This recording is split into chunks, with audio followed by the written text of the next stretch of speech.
Hi, my name is Sarah, otherwise known as SnoLegal. You might remember me from my Sindikiza SnoLegal campaign, which I had running towards the end of the year 2013. Last time I spoke to you about the art of storytelling when pitching your ideas. Today I want to get into the psychology of persuasion. There are several things you can do when you're trying to persuade someone to get into maybe your product or maybe just an idea you have. And I learned a lot during my own campaign by reading articles and listening to a lot of videos about the science, the art, and the psychology of persuasion. And I'm going to share some of the things that really helped me get a lot of my campaign and a lot of people behind my campaign. So let's get into it. First thing, timing is everything. When you're trying to convince someone to be part of whatever it is that you're doing, try and catch them at a place and a time that's most convenient to them, but catch them at a time when their mind is most receptive to receiving new ideas or whatever it is that you're trying to offer to them. So, for instance, it wouldn't be a good idea to try and convince someone of this fabulous idea of yours if they're running to drop their child in school, or they have this crazy deadline to meet in the office, or their mind is all over the place. So what you can do is send them a message, give them a call and tell them, hey, I want to talk to you for, I don't know, 10 minutes. Let me know when you have free time or when you have some downtime. I just want to have a very casual conversation with you. And that way you'll know when exactly they'll be able to sit down with you and when they'll be more open and relaxed to listening to what you have to say. You'd be very surprised at how much more persuasive you can be when someone is in a very relaxed frame of mind. Now, linking to timing is persistence. Some people are not, let me just say, they don't have all the time in the world and they're very busy. So you must be persistent in trying to get a meeting with them. Now, I'm not talking about being stalker-like persistent. Just give them, a message once a week, every week, just saying hi. You had a tough week last week. I hope you had a restful weekend. Let me know how your next week will be looking like. If anything opens up, I'll be there. Whether it's morning, afternoon, evening, let me know. I'll be there. And that actually really helps.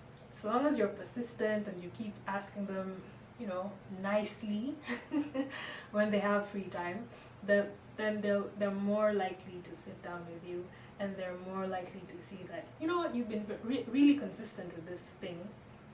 So I want to sit down and listen, and maybe just they will give you a chance to pitch your idea. Another thing would be confidence. Confidence is important, actually. When you're talking about your idea, your story, your product, whatever it is, you have to be confident. Even though you have this nagging doubt in your mind that things will go very, very wrong, don't show it on your face. Do not show it on your face. Just no doubt in your mind. Make your presentation, and you'd be surprised that when you're giving an idea that's in a very confident way, people will have more confidence in you, and they're probably going to be more convinced of what it is that you're saying, so long as you're saying it confidently. Another thing which comes with confidence is your responses. It's not enough to just pitch your presentation in a confident way. You also must preempt some of the questions that your audience will have. They will have concerns, they'll have fears, they'll be like, man, I'm not so sure about this. But you have to think those through and address them. Don't just address them thoroughly. Once people see that you're confident in your answers and your responses, they'll be like, yeah, this person really took time to think about this idea, and I'm actually convinced that this will work.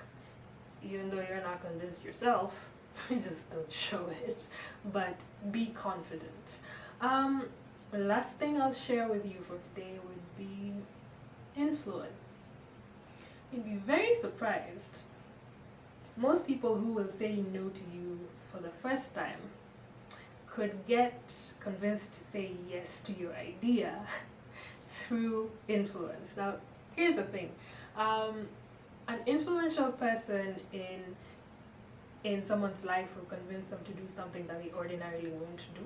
For example, if you've grown up with siblings in your house, there's always gonna be this one golden child who can do no wrong, who will walk in the clouds, who your parents adore. So that day, when you want to go to the pool, you want to eat ice cream, you want to get chips with sausage and Fanta, you're going to whisper a few words to this one child. Tell them, hey, see, it would be really, really nice if you went, spend some time today in the pool, eat chips, drink Fanta, and they'll be like, yeah. So what do you tell them? Go tell mom and dad. Go tell mom and dad. So that's key, because in most cases, your parents will come back and say, yeah, actually that's not a bad idea. Sure, go call your brothers and sisters and let's go and have some ice cream. And it's kind of like the same concept. When you surround yourself with people who can influence others to make a decision in your favor, it can work wonders towards your persuasion. So I hope this helps. And try out some of these tactics. But you could always, click Google, check out Psychology of Persuasion, The Art of Persuasion, The Science of Persuasion. There's lots of stuff. There's lots of stuff being written about it. Test it out for yourself, and good luck to you. Next time, actually, I want to talk about marketing and publicity, but it's a different kind of marketing and publicity. But meanwhile, you can like my Facebook page, SnoLegal, follow me on Twitter, @SnoLegal, and subscribe to my YouTube channel, SnoLegal TV. See you later.